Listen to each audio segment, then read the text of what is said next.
Hanggang ngayon, nandiyan pa rin ang mga bangag at syempre, kapit-tuko pa rin ang mga walang hiya. Pero tignan natin kung hanggang saan yan. Hindi na rin naman magtatagal yan. At sabi ko nga, ang tadhana, ang Diyos ay gumagawa ng divine intervention para malaman nating lahat, okay, kung ano talaga ang nangyayari na pambababoy sa ating bayan. Nagkaroon ng budget hearing dyan sa Senado kung saan ay pinupunterya na naman ni Riza Liza Tanas at Bangag Tanas. Lahat yan sila ay magkakasabwat dahil nga galit na galit sila kay Spokes Harry Roque. Siyempre hanggang ngayon ba naman sa kabila ng kanilang panggigipit, kanilang pagtatanim ng mga kaso katulad sa akin ay nagagawa pa rin sumayaw ng bangag-bangag ngiwi-ngiwi at nag-enjoy dyan ngayon sa the Netherlands kahit na sa kabila ng panggigipit. Sinasabi ng DOJ, Yusek Nicolas T, na kung saan ay gusto nilang i-cancela yung passport ni Spokes Harry Roque at dinidikit na naman dito sa issue nga ng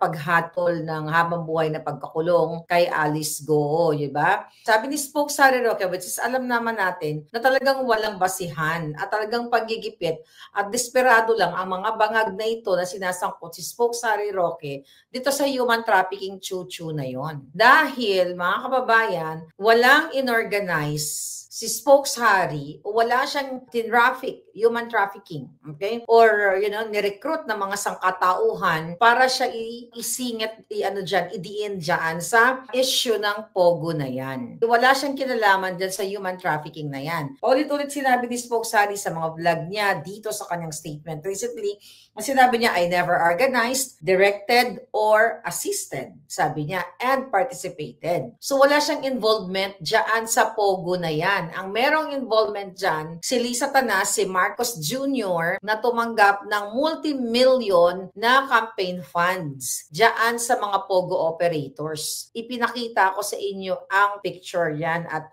mga ebidensya dun sa mga nakaraang vlog natin. Ngayon, pinapaliwanag even doon sa Senate hearing, sa House of Representatives hearing nung nandiyan pa si Spokes Harry Roque sa Pilipinas, na ang ginagawa lamang niya ay ang trabaho ng isang abogado na hinawakan niya yung ejectment case at yung, kung naalala ninyo, yung pag-negotiate niya dun sa rescheduling nung arrears ng PAGCOR. Diba? Yung si Cassandra Ong. So, as kliyente, kailangan bayaran ng mga dues nila doon. So, yun na naging participation lang at paulit-ulit, kahit naman si matinong abogado, wag lang bangag, na legal representation ang ginawa ni Spokes Harry Roque.